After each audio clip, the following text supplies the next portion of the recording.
December 21st, 2021. Halfcast 209, episode 209. Let's go. Of course, I have a few things to share with you guys. An evening of reflection. Shall we?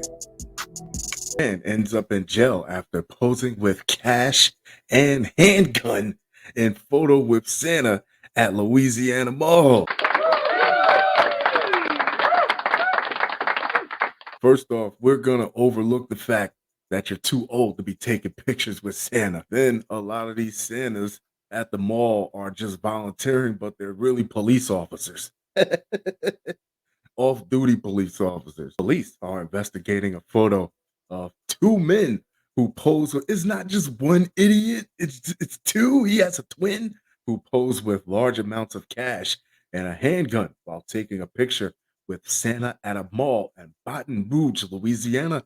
One of the suspects in the photo is identified as 29-year-old Almanzo Paul. Of course, they identified it. Yep, that's Almanzo. His crazy ass never misses an opportunity to show off his gun and money.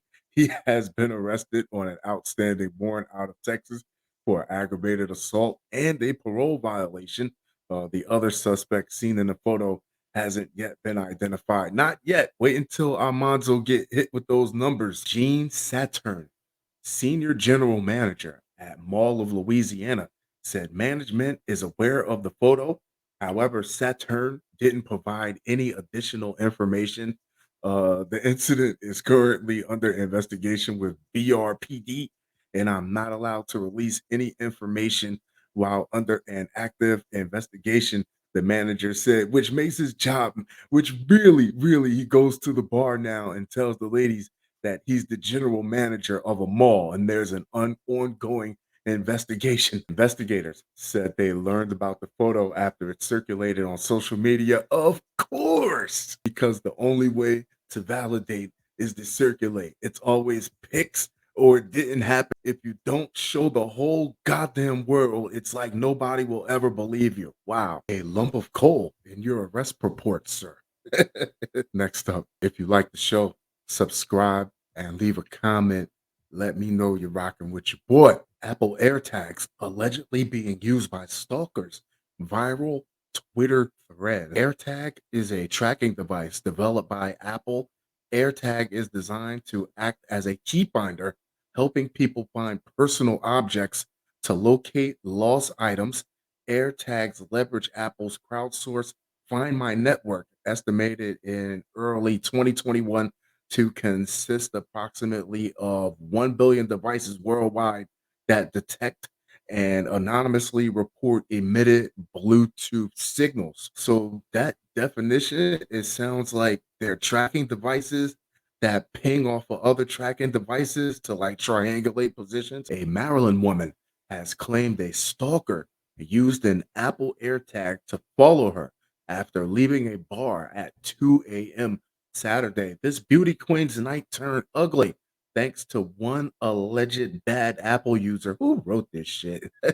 A Maryland woman has shared her disturbing tale of a stalker attaching an Apple AirTag tracking device to her car before she left the bar around 2 a.m. Saturday.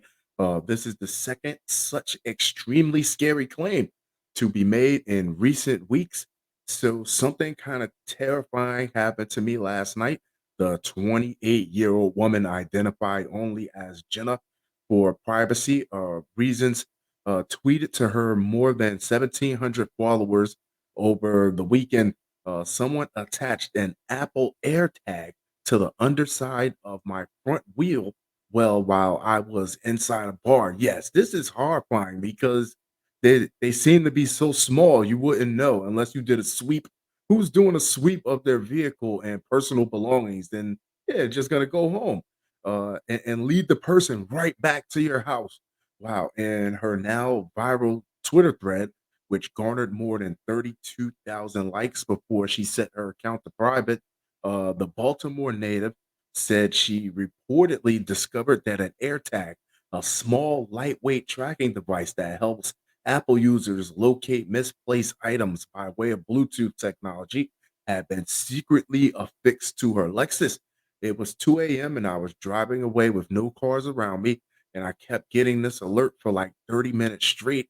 She wrote alongside a series of iPhone notification screenshots that read, AirTag found moving with you. The location of this AirTag can be seen by the owner. Whoa. But Jenna said she wasn't immediately alarmed by the suspicious digital advisories. I've gotten that alert before while I was in traffic. Sometimes when you're near other people for a while on the road, Apple thinks it's following you. Fair enough.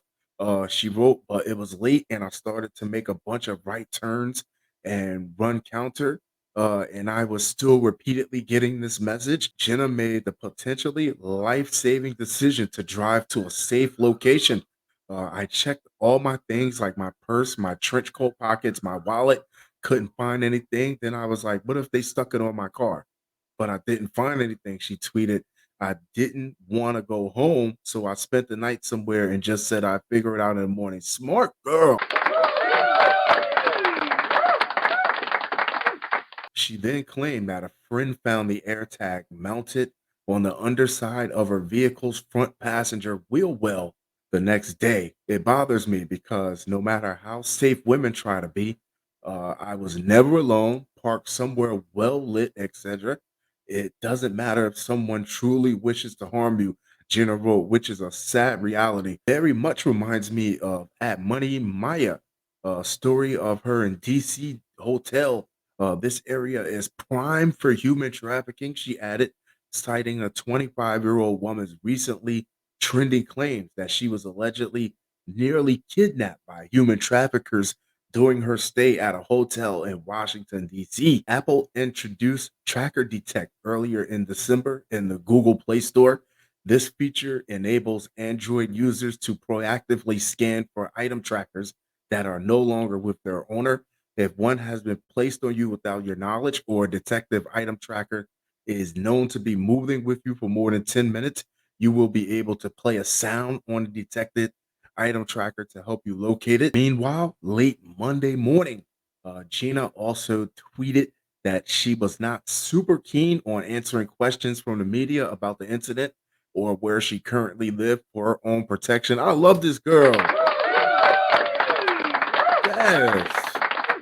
Thanks for all the support, everyone. She wrote, I'm fine and doing okay. I think she played it perfect. There is no better way to play that than to use your gut, and whatever you do, don't let that person find out where you live. Next up, and accused of shooting another with flare gun, waiting nearly an hour to call police. What, did he wait for the flare to die down first? King County prosecutors said a man from Washington fatally shot another man in the chest with a flare gun and waited almost an hour before calling 911. Philip Urban, 29, is charged with second-degree murder and is accused of firing a modified shotgun shell at Brian Lessick after an argument in his Auburn apartment last Wednesday. The Seattle Times reported Urban told investigators that after the shooting, he spent 30 minutes looking for his phone and talked to a friend for another 20 minutes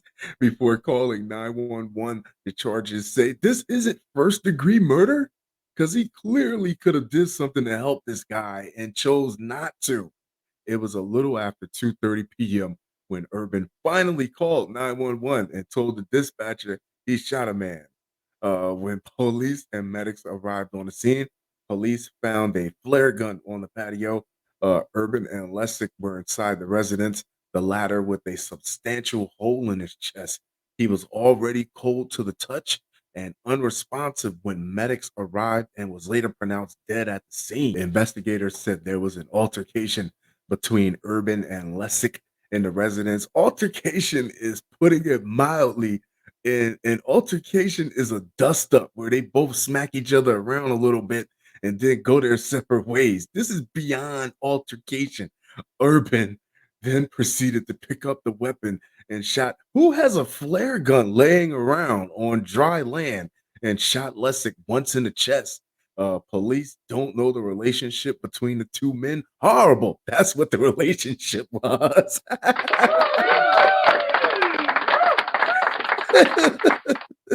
Only that they knew each other, the Auburn Police Department said in a Facebook statement.